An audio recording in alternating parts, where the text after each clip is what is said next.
안녕하세요. 로아스홈스 팀장입니다. 오늘은 경기도 용인의 완공 현장에 나왔습니다. 오늘 제가 소개해드릴 이 현장은 32.4평의 단층 박스형 모든 스타일입니다. 최근에 제가 상담을 다니다 보니까 30평으로 단층 주택을 계획하시는 분들이 꽤 많으시더라고요. 그분들의 고민 중에 또 한 가지가 방을 2개로 할까, 3개로 할까에 따른 고민이 꽤 많으시던데요. 그러한 분들께 오늘은 해답이 될 수 있는 영상이기도 하고요. 그 외에도 전원주택을 계획 중이신 예비건축주님들께 도움이 될 만한 팁들이 많으니까요. 오늘 영상 끝까지 시청하시기 바랍니다. 입구에서 들어오시면 바로 마주하게 되는 형태가 주차장인데요. 주차장을 어떻게 할지에 따른 고민들도 꽤 많이들 하시더라고요.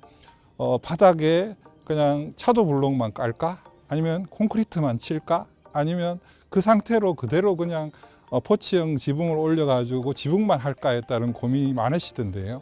오늘 이 현장에서는 경량철골조로 해서 지붕을 징크 판넬로 올려서 외관이 주택가 생각했을 때 잘 조화를 이룰 수 있는 그런 형태로 실용적으로 주차장을 만들었다라고 생각하시면 참고가 되실 겁니다. 일반적으로 주차장 하면 철근 콘크리트로 만들어야 되는 거 아닌가 라는 고정관념에서 조금 갇혀 계시는 분들이 있으시죠.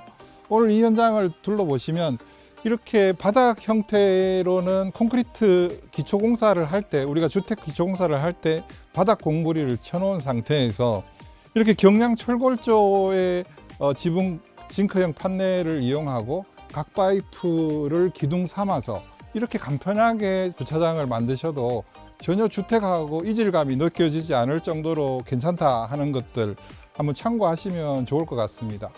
게다가 조금 더 여기서 멋을 부리거나 디자인적인 부분들을 좀 가미시키자라고 한다면 기둥에다가 징크나 다른 마감재를 감아서 이 각 파이프 자체가 보이지 않도록 한다든지 이쪽 천장 쪽에서도 칠을 한다든지 해서 조금 더 이쁘게 할 수 있는 여지는 있지만 사실은 살아보시면 그런 것들도 큰 의미가 없다. 내 주차장은 이런 정도면 충분하다라고 여기시는 분들은 불필요한 비용을 투입 안 하셔도 이 정도 주차장이면 너무 훌륭하지 않습니까? 또 경우에 따라서는 야간에 많이 모였을 때는 이쪽에다가도 6인용이나 8인용 테이프를 설치하셔서 바베큐장으로 이용하셔도 전혀 손색이 없다라는 것들도 참고하시면 일석이조가 되겠죠. 주차장을 이용할 때는 주차장으로 이용하시고 또 바베큐장의 연장선에서 생각하실 때는 또 좋은 공간으로 활용하실 수 있는 만큼 여러분들도 충분히 참고해 보시면 좋을 것 같습니다. 이 공간은 여러분들의 라이프 스타일에 따라서 여러 가지를 활용하실 수 있겠지만 지금 잔디를 심어 놓지 않은 걸로 봐서 건축주께서 나중에 이쪽에다가는 차도 블록 같은 것들을 깔아 놓고 여기를 바비큐장으로 이용하시지 않을까 하는 생각을 해보게 됩니다. 이 현장이 어떤 용도로 쓰여지는 게 중요하기도 하지만 여러분들이 이런 정도의 공간이라고 하면 어떻게 활용할지에 따른 고민도 함께 해보시면 좋으실 것 같고요. 주택 입구로 이렇게 들어오시는데 보면 일반적인 형태로 플랫하게 해야 되지만 그래도 미세하게 약간 경사를 줘서 물 빠짐이 잘 되게 하고 또 이어서 이렇게 우수바지까지도 같이 설치를 하신다라고 하면 비가 많이 억수같이 쏟아지더라도 우리 땅 내에서는 뽀송뽀송한 형태의 땅을 잘 유지할 수 있는 만큼 배수에 관련되는 부분들도 땅을 만들어가고 또 건축물을 다 짓고 마지막에 정리를 할 때 반드시 인지하셔서 공구리를 치시든지 차도 블록을 까시든지 아니면 잔디만 심어서 하시더라도 물매를 잡아서 물 빠짐이 잘 되도록 그렇게 토목 공사를 마무리하시면 오히려 비가 많이 왔을 때에도 내 땅이 물이 질퍽질퍽한 그런 것들에 따른 스트레스를 전혀 받지 않고 생활하실 수 있는 만큼 그런 것들도 참고하시기 바랍니다. 이 땅은 경사지를 성토를 해서 만드는 땅인 만큼 앞쪽의 전망이 너무 좋지 않습니까? 그러다 보니까 이쪽에서 바로 이렇게 직벽으로 떨어지는 형태의 보강토 옹벽이 쌓아져 있는 만큼 반드시 이렇게 안전난간을 최소 1200 높이로 만들어져 있는 안전난간을 설치하시되 이런 난간을 설치하실 때 필요 이상의 좋은 제품을 이용하시기보단 이렇게 저렴하면서도 전혀 이 집과 이질감이 느껴지지 않도록 아주 실용적인 그런 형태의 난간을 선택해 보시는 것이 여러분들의 건축 계획하시고 또 실용적으로 건축비를 활용하시는데 도움이 되실 걸로 생각이 되니까요. 참고하시기 바랍니다. 이 대개의 끝선, 벽선의 끝선에서부터 안전난간까지의 거리가 7m인데요. 전혀 부족하지 않는 만큼 이 땅에서 잔디를 심고 해서 조경을 활용하시는데도 전혀 부족하지 않습니다. 디딤석을 통해서 현관으로 향하는 그런 디딤돌이 있고요. 그리고 이쪽에서는 앞쪽에 보여지는 거실에서 보여지는 정도의 앞마당만큼만 잔디를 심어서 관리하시는 만큼 제가 항상 과거 영상을 통해서 말씀드렸듯이 잔디 관리에 있어서 충분히 고려하셔야 될 만큼 무조건적으로 잔디를 필요 이상으로 넉넉하게 심는 거 여러분들이 하절기에 상당히 관리하시는데 애를 먹을 수 있으니까 그런 것들도 참고해서 평수를 정하시면 좋을 것 같습니다. 외관을 살펴보면 보통 최근에 가장 많이 하고 있는 마감재인 세라믹 사이딩을 두 가지 패턴을 섞어서 하고 나머지 베이스로는 스타코 플렉스로 디자인을 했다라는 것들이 특징이고요. 양양 모델을 살펴보시면 왼쪽과 오른쪽에 포치가 넉넉하게 분포가 되어 있어서 비가 올 때도 벤치를 놓고 앉을 수 있는 공간도 왼쪽에 있었었죠. 이 모델은 왼쪽에 그런 공간들을 없앴고요. 저쪽 측면에 오른쪽 측면에는 포치를 조금 넣었지만 포치의 양이 그렇게 많지 않습니다. 그런 부분들은 제가 들어가서 조금 더 자세하게 설명드리기로 하고요. 여기 지금 우리가 콘크리트를 50cm를 높여서 거기에다 파벽돌로 마감하는 이 벽체를 기단이라고 하는데요. 기단 높이가 상당히 낮아 보이지 않습니까? 그런데 공사할 때는 우리가 어차피 GL에서 500을 올려서 공사를 하고 나중에 돼서 토목 공사를 해서 땅을 마무리할 때는 일반적인 형태의 대부분의 건축주분들이 한 15에서 20cm 정도 남짓 마사토를 깔기 때문에 그런 것들을 감안하셔서 여기에 기초 높이 또 GL에서 올라오는 높이를 결정하는 것이 좋습니다. 일반적인 형태의 시공사에서는 GL에서 500이 올라오는 것들을 기본으로 하지만 건축주께서 조금 더 요청을 하셔서 한 200 정도 더 올려달라고 하셔도 되지만 이 땅은 지금 땅 자체가 이 지금 앞쪽이 훤히 잘 내려다 보이는 높은 곳에 위치한 만큼 기초 높이를 더 올리는 것들은 큰 의미가 없기 때문에 500에서 성토를 200 한 사이즈가 이런 정도로 노출되고 있다. 그렇게 참고하시면 좋을 것 같습니다.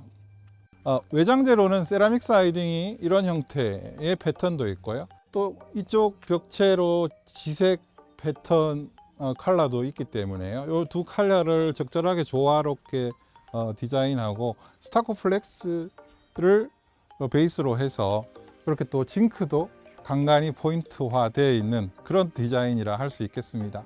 이런 박스형 모전 스타일은 외벽의 컬러에 따라서 좀 차이가 있지만 가급적이면 창틀 프레임을 이렇게 블랙이나 약간 진한 색의 브라운 계열로 하시면 조금 더 세련된 느낌을 가져갈 수 있으니까요. 그냥 백색보다는 창틀을 코팅하는 부분 한번 고려해 보시면 좋을 것 같습니다. 이곳은 포치 공간인데요. 포치 공간은 크게 두 가지로 비가 올 때 지붕 역할을 하면서 비를 가려주기 때문에 비가 올 때도 벤치를 놓고 식사를 하셔도 비가 들이치지 않을 정도의 공간이기도 하고요. 또 한 가지는 이 덱처럼 최소한의 포치만 해서 여기 테이블을 놓고 식사를 하기보다는 빗물이 큰 창이나 다른 창호에 들이치는 것을 예방하고 또 한 가지는 디자인적인 요소로 만들기도 하기 때문에요. 그럴 경우에는 포치를 필요 이상으로 할 필요가 없겠죠. 이 덱처럼 한 2평 남짓 포치를 활용해 보시는 것도 포치 비용 대비 실용적인 형태인 만큼 설계하실 때 참고하시기 바랍니다. 자, 이제 내부로 들어왔습니다. 제가 오프닝을 통해서 말씀드린 것처럼 오늘 이 현장은 32.4평형의 단층 주택입니다. 방이 3개 있고요. 화장실도 2개로 구성되어 있습니다. 어느 정도의 공간적인 공간감이 느껴질 수 있을지 모르겠지만 영상을 통해서 제가 구체적으로 한번 살펴드리도록 하겠습니다. 현관을 통해서 이렇게 들어오시면 현관의 가로폭이 2000입니다. 2000이라는 것은 벽체의 중심선까지의 거리니까 실제로는 1800이 되겠죠. 1800에 지금 좌측에 들어오셔서 좌측은 신발장인데 신발장을 넣고 비교를 해보니까 1430 정도가 나오네요. 상당히 공간이 좋습니다. 근데 이 정도 공간을 충분히 활용하실 필요가 있기 때문에 이 정도는 기본적으로 가져가야 되지 않을까 하는 생각이 듭니다. 이 덱도 마찬가지로 이렇게 3연동 도어로 설치를 했습니다. 영림 도어사의 초슬림 3연동 도어이니까요. 참고하시기 바랍니다. 현관문을 들어오셔서 좌측으로 턴하시면 바로 마주하는 갤러리 도어가 하나 있죠. 이 공간은 이 집의 창고 역할을 하는 팬트리 공간이 되겠습니다. 이어지는 형태의 이 공간은 공용 화장실, 공용 욕실이 되겠습니다. 손님들이 오셨을 때 이용하는 공용 화장실 공간이 되겠습니다. 왼쪽에 두 개의 세로로 되어 있는 창호가 나란히 설치되어 있죠. 실제로는 날씨가 좋거나 기온이 그렇게 춥지 않을 때 틸트 형태로 세워서 환기의 역할을 할 수 있는 그런 창인 만큼 상당히 활용도가 높기도 하고 외관에서 봤을 때는 디자인 요소로도 상당히 잘 어울리는 그런 형태인 만큼 여러분들도 설계하실 때 어떤 공간가 좋을지를 따져가면서 생각해 보셔서 적용해 보시면 좋을 것 같습니다. 화장실 안쪽으로 한번 들어와 보실까요? 화장실 안쪽으로 들어오시면 실제로 이쪽 가로폭이 이 화장실은 1500 정도 됩니다. 부족한 그런 느낌은 없지만 공용 화장실인 만큼 필요 이상의 또 넓을 필요도 없다고 생각이 됩니다. 대림바스사의 제품으로 반다리 일체형을 채택을 해서 설치를 했고요. 양변기 또한 대림바스 걸로 해서 설치를 원피스형으로 설치를 했습니다. 이어지는 공간은 안방 조언이 되겠습니다. 건축주 부부만의 그런 공간이기도 하죠. 제가 다른 현장을 통해서도 설명드린 것처럼 예전처럼 안방 공간을 그렇게 넓게 활용하지 않으십니다. 침대를 놓고 별도의 파우더룸이 없더라도 작은 화장대 하나 놓을 수 있는 정도의 공간이면 충분할 것 같습니다. 이 덱은 지금 안방 공간이 실제로 한 4평 남짓 느껴지는데요. 이 정도면 충분하다고 할 수 있습니다. 이쪽으로 오셔서 드레스룸을 한번 살펴보겠습니다. 드레스룸의 크기는 실제로 30평, 32평일 때 방을 2개 하나, 3개 하나에 따라서 이 공간의 크기가 좌우된다고 해도 과언이 아닙니다. 그래서 실질적으로 드레스룸 공간을 어느 정도 넓게 하고 좁게 하느냐에 따라서 거실 주방 공간이 한 평이라도 줄어들고 늘어날 수 있다는 것들을 감안하셔서 적당한 평수를 결정해 보시는 게 도움이 많이 될 것 같습니다. 안방 화장실도 이렇게 들어와 보시면 이곳은 건축주 부부만이 이용하는 그런 화장실인 만큼 건축주들의 취향이 충분히 묻어나는 공간이기도 합니다. 그래서 타일도 이렇게 연핑크 타일을 조금 색다르게 적용을 해 놓으면 빨리 질리지도 않고 내가 좋아하는 컬러인 만큼 화장실을 이용하는 시간만큼에서도 조금 더 안정감을 느낄 수 있는 그런 형태이니까요.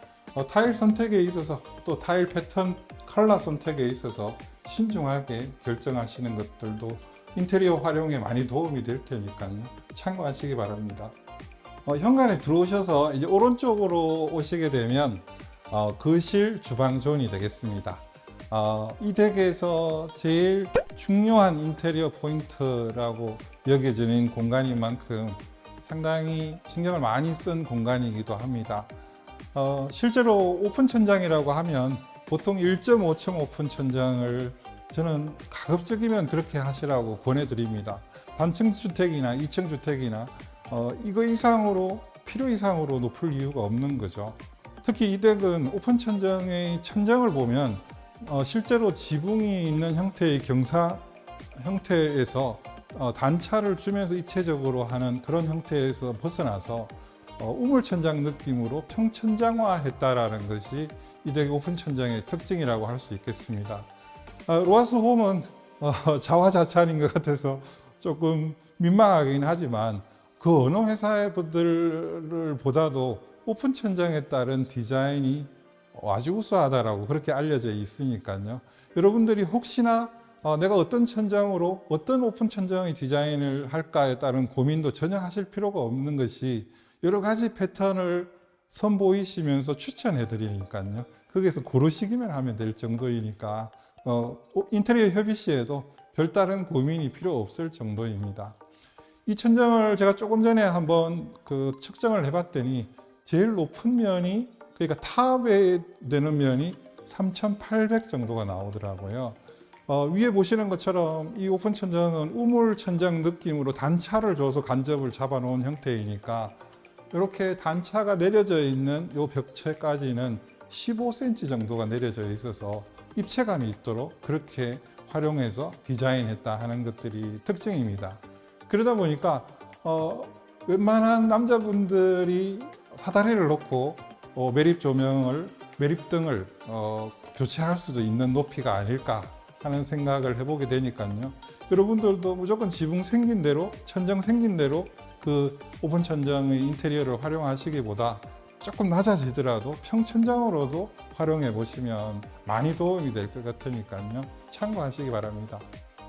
이렇게 평천장으로 하는 것에 따른 장점은 일반적인 형태로 지붕 생긴 대로 해서 단차를 줘서 입체감 있게 디자인하는 거를 좋아라 하시는 분들도 있는가 하면 또 그런 부분들은 조금 불안하게 여기시는 분들이 계셔서 이 평천장은 평면 형태로 되어 있기 때문에 훨씬 더 시각적으로나 심리적으로 안정감을 느끼시는 분들이 많으시거든요. 그런 만큼 여러분들도 인테리어 디자인 활용하실 때 나도 평천장으로 한번 해보면 좋겠네 라는 측면에서도 한번 고려해 보시는 것이 좋을 것 같습니다. 제가 현장을 다니면서 여러 번 말씀드렸지만 아트월에 따른 기대감, 요즘에는 기대감이라고 하기보다는요, 건축주께서 아트월은 우리는 안 할 거예요 라고 하시는 분들도 생각보다 많으십니다. 그러다 보니까 옛날처럼 이런 아트월에다가 간접 조명을 넣는다든지 또 다른 형태의 치장을 해서 화려하게 하기보다는 좀 심플한 느낌으로 아트월을 만들면서 이 내부 공간과 아주 조화롭게 그렇게 디자인을 하는 경우가 많습니다. 그런 공간들을 저희가 디자인을 해드리지만 건축주께서 그런 형태로 원하시는 분들이 많으시기 때문에 그렇게 활용을 해드리는 거죠. 이 현장도 지금 보시는 것처럼 아트월 자체를 스페인산 폴리싱 타일을 활용해서 질리지도 않고 세련된 느낌을 추구할 수 있는 정도의 아트월로 구성을 됐다 하는 것들 참고해서 보시면 좋겠습니다. 대부분 집 지으시는 분들 시스템 에어컨에 따른 로망도 생각보다 많이들 생각하고 계시더라고요. 근데 제 개인적으로는 시스템 에어컨도 깔끔하고 공간을 덜 차지하고 그런 맛이 있어서 좋다라고 여겨지지만 좀 실용적으로 접근을 한다는 측면에서는 이렇게 스탠드형 에어컨을 설치하셔서 또 실제로 지금 현장을 보시는 것처럼 미리 배관을 뽑아 놓고 요즘에 그 AI형 스탠드 에어컨도 있고 슬림하게 스탠드형이 너무 많이 이쁘게 잘 나오더라고요. 저는 그 정도면 충분하다라고 생각이 되거든요.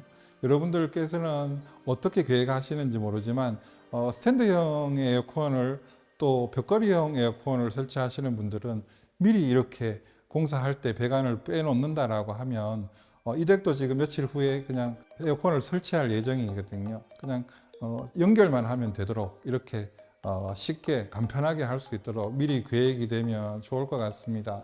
제가 여러 번 과거 영상을 통해서 설명드렸지만 거실의 가로폭에 대해서 상당히 중요하다고 말씀을 드렸죠.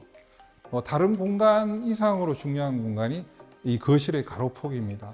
일반적으로 저는 30평대 또는 45평, 50평이어도 보통 밑에 바닥 평수는 30평 전후를 안치게 되지 않습니까? 35평이 되더라도 가로폭은 최소 4,800 이상을 유지하시라. 경우에 따라서는 5,000까지도 생각하셔서 유지를 하신다라고 하면 전혀 답답하지 않는 그런 거실이 되기도 합니다. 이 현장은 지금 가로폭이 벽체의 중심선까지가 4,900이니까 실제로 벽체까지는 4,700입니다. 전혀 좁다라는 느낌이 전혀 들지 않습니다. 물론 이 벽체와 이렇게 오픈되어 있는 이 벽체를 통해서 이 주방이 보여서인 그런 생각도 가질 수 있지만, 여기가 막혀 있다라고 하더라도 여기에 소파가 놓여지고 여기 TV 다이가 놓여진다라고 했을 때 너무 시원한 느낌이 든다라는 게 제가 항상 말씀드려왔던 거고, 제가 추천을 드리고 제안했던 부분인데요. 너무 잘 활용하셨다 하는 측면에서도 여러분들도 이 길이만큼은 포기하지 마시고 설계에 반영하시면 후회 없는 그런 집 짓기에 좀 더 가까워지지 않을까 하는 생각을 해보게 됩니다. 그리고 이 벽체를 이렇게 완전히 막혀 있는 것보다는 살짝 프라이빗한 느낌으로, 가려지는 느낌으로 이렇게 벽체를 설치하기도 하고, 이렇게 경사지게도 해서 벽체를 오픈형으로 설치하기도 하는데, 제 개인적으로는 여기다가 우드 느낌으로 필름지를 입히시는 그런 경우도 간혹 있으시는데요. 이제 건축주께서 원하시기도 했겠죠. 근데 이 현장을 보면서 역시 요즘에는 화이트 톤의 인테리어가 대세구나, 또 벽과 잘 어우러지는 형태구나 라는 것이 느껴지기 때문에요. 여러분들도 굳이 실질적인 현장을 가보지 않더라도 오늘 이 영상을 통해서도 한번 참고해 보시면 좋을 것 같습니다. 자, 이쪽이 주방존인데요. 거실에서 이어지는 형태의 주방인 만큼 실제로는 보통 3인 가족, 4인 가족이 이 주방을 이용하시는 데 있어서 전혀 부족함이 없죠. 긴다리 수납장 형태도 가능은 하시고, 이렇게 실질적으로 장을 짜놔서 식기를 수납하시는 부분 차지하고 있음에도 불구하고 결코 좁지 않습니다. 이렇게 빌트인으로 해서 요즘에는 냉장고, 본 냉장고를 넣고, 또 이어지는 형태로 주방을, 싱크대를 이렇게 설치를 했죠. 싱크대에도 제가 거듭 말씀드리지만 무조건적으로 아일랜드를 한다든지 필요 이상으로 크게 한다든지 하는 부분보다 가족 구성원이나 향후 어떤 형태로 생활을 하실지 등을 감안하셔서 적당하게 싱크대를 크기를 결정하시는 것도 참고해 보시기 바랍니다. 이 댁은 한샘 싱크대를 활용하셔서 설치를 했습니다. 싱크대 붙박이장도 다 한샘 가구를 이용한 만큼 여러분들 취향이 반영되는 그런 중요한 공간인 만큼 이 가구도 한번 참고해 보시면 좋을 것 같습니다. 또 특히 요즘에 많이 주부들의 트렌드라고 할 수 있는 것은 주방에서 상부장 자체를 이 댁도 지금 설치하지 않으셨죠. 상부장이 있는 게 제가 보기에도 좀 답답함이 여겨집니다. 그래서 다른 공간을 통해서 잘 사용하지 않는 식기나 그런 유들을 보관할 수 있음에도 굳이 옛날 방식으로 상부장까지 활용하시기보단 이렇게 조금 시원한 느낌으로 상부장을 없애고 주방을 이용하시는 것도 좋은 방법인 만큼 한번 참고해 보시면 좋을 것 같습니다. 주방과 이어지는 이 공간은 타공형 형태의 포켓도어를 설치한 다용도실입니다. 다용도실은 보통 공간 활용도를 높이기 위해서 여닫이 문보다는 이렇게 포켓도어 형태로 미닫이 형태를 설치하는 경우가 많죠. 안쪽으로 한번 들어와 오셔서 다용도실을 한번 구경해 보시겠습니다.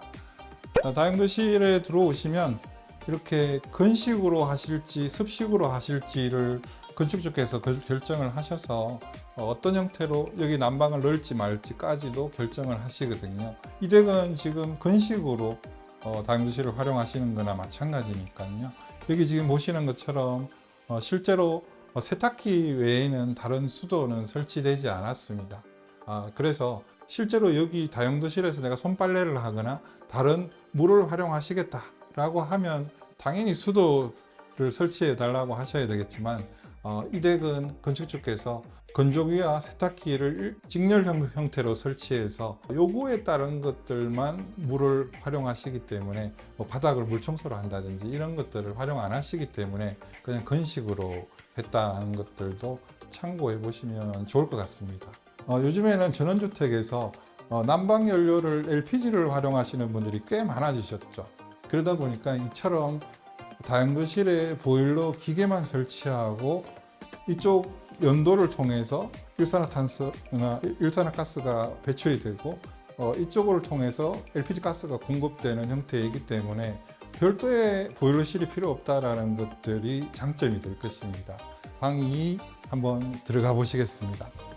방 2는 실제로 정사각형에 가까운 3.2평 남짓되는 공간이라고 생각하시면 좋겠습니다. 오른쪽에는 이렇게 붙박이장을 설치했습니다. 작지만 이렇게 화장대도 있네요. 화이트 톤으로 깔맞춤을 한 형태이기 때문에 실제로 3.2평이지만 침대를 하나 놓고 주무시는 공간으로서 부족하지 않는 형태이고요. 또 건축주께서 생각하시기에 예를 들면 지금 현재 건축주께서는 60대이시지만 자제분들이 2명 더 있다 하더라도 얼마 안 돼서 또 출가를 하니까요. 이거보다 더 큰 공간은 글쎄요. 그런 부분들도 여러분들의 라이프 스타일이나 가족 구성원들을 생각해 보셔서 공간을 활용해 보시는 것이 좋을 것 같습니다. 예, 이제 마지막 방 3이 되겠습니다. 어찌 보면 이 집에서 제일 작은 방일 수도 있는데요. 방 3은 어느 정도의 공간일지 한번 들어가 보시겠습니다. 방 3은 들어와 보시면 이렇게 2,700, 2,900 정도의 길이로 2.7평 남짓되는 공간입니다. 이 방 3 공간은 실제로 다른 방에 비해서는 다소 협소하지만 손님들이 오셔서 하룻밤 묵고 가는 데는 전혀 부족하지 않는 방이고요. 또 경우에 따라서는 건축주들의 라이프 스타일에 따라서 이걸 조금 더 큰 팬트리로 활용하시거나 아니면 실질적으로 여기에 서재로 이용하시는 그런 형태들이라고 하면 실질적으로 좋은 공간으로 활용하실 수 있는 만큼 참고하시기 바랍니다.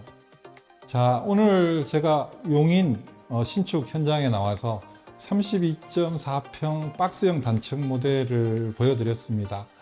30평 단층형으로 계획하시는 분들 최근에 엄청나게 많으시더라고요.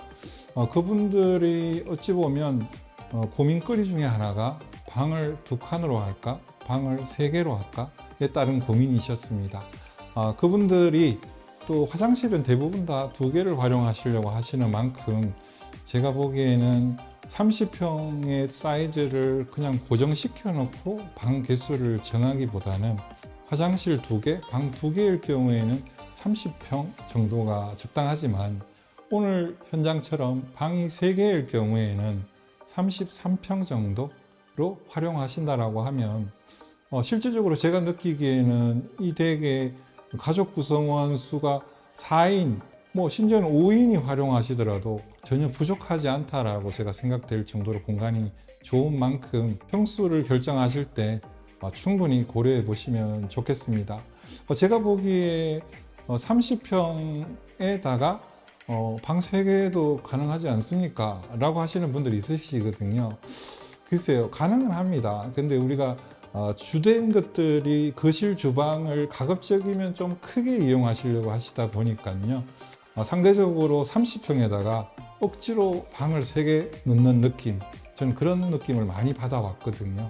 그런 만큼 방 2개로 단층을 짓겠다 그러면 30평, 방 3개는 무조건 해야 되겠다 그러면 33평 정도로 적용해 보시기 바랍니다. 팀장이 이런 콘텐츠는 다뤄줬으면 좋겠다라고 싶은 그런 주제들이 있으면 댓글창을 통해서 알려주시면 제작하는데 참고할 수 있도록 할 테니까요. 댓글란도 많이 이용해 주시면 감사하겠습니다. 끝까지 시청해 주셔서 너무 감사드리고요. 다음에 또 뵙도록 하겠습니다. 감사합니다.